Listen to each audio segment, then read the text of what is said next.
So I'd like to compare two handheld cameras. We have the Creative Labs Vado HD and we have the Kodak Zi8.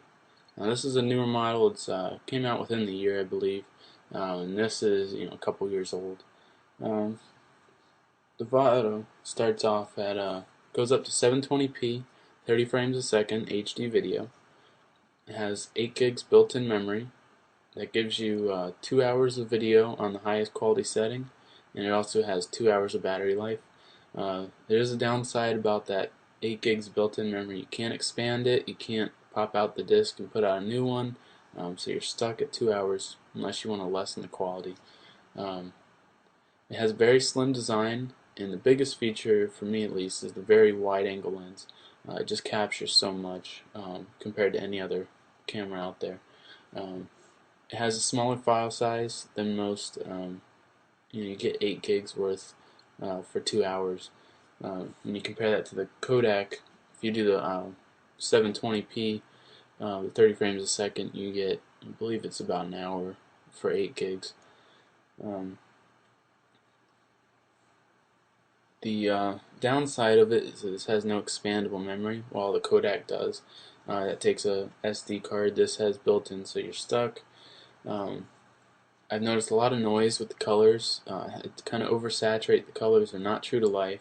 Um, so when you're out there, when you see the video sample, you see it has a lot more color noise than it really should. And it does have motion geometry distortion. I've noticed. When you're moving it around too fast, you'll notice things warping and twisting. It's not nice. It makes it very difficult if you're trying to do any motion tracking or trying to do any type of compositing, special effects. It's very difficult. It's a lot of extra work. There's no external mic input for it, so you're stuck with the mediocre one that these are all built in with. And it has an AVI file. It requires a special codec whether you're on Mac or PC. If you're on a PC, it has the software built in, and the codec's in there, so it installs. If you have a Mac, you have to go get the Parian player. It's a free plugin, but it's just another step. Um, Now the Kodak, it starts, it has a 720p, 30 frames a second, but it goes 2 steps higher by having the 720p at 60 frames a second, and it also has 1080p at 30 frames a second. What made me want to get this was the 60 frames a second. It's very nice for anything with high motion, action, anything that you want to just move the camera around a lot, or you're catching something that's going fast. If you're trying to get something you want to do in slow motion, you get a lot more frames. To slow down, it looks a lot better when you go for it. So that's a very nice feature of it. It has built-in image stabilization. It's not amazing, but it does. It helps with the little movements that your hand already does. It has an option for an external microphone right there you could plug in. So that's a great plus for anybody who's trying to do any type of filmmaking, interviews, if you want a lapel mic, anything. It'll all plug in right there. Um, I've noticed less artifacts in the video, and you'll see that in the sample videos, that it's not as doesn't oversaturate the colors. It might be a little undersaturated. That's more of a decision. I think the video of the outside is a lot more true to life.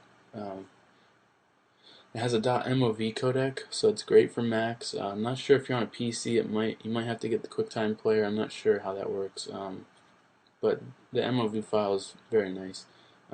It does take still photos, which is a good feature. If you don't want to carry around a camera, they're not going to be great pictures, but it's option. It's there. It also has a macro lens right at the top. You just flip a switch, and it's that easy. You go to the macro lens, so if you're taking close-ups, where normal, any of these cameras will start blurring out when you get too close, you flip that switch and it'll focus in on the close stuff. So it's very nice if you're trying to take that. Other than that, they both have removable rechargeable batteries. They both have the mini HDMI to HDMI ports, so you can plug these directly into a HD TV and watch your videos. And they both have flip-out USBs. Now with the Kodak, or the Vado, it has the flip-out right at the bottom. Now this one, it transfer the data and you recharge it straight through this. And the downside is this stupid thing sticks out. So if you want that, I know some people chop it off, but then they're a little bit more, it's a little harder for them to get this out. But it makes it hard for getting on a tripod. Now the Kodak, it has the tripod port right at the bottom, and then the USB port comes right off of here. You have to push this up, it pops out, and then this comes out. So it's a different design. It's a little more intricate, but it works just the same.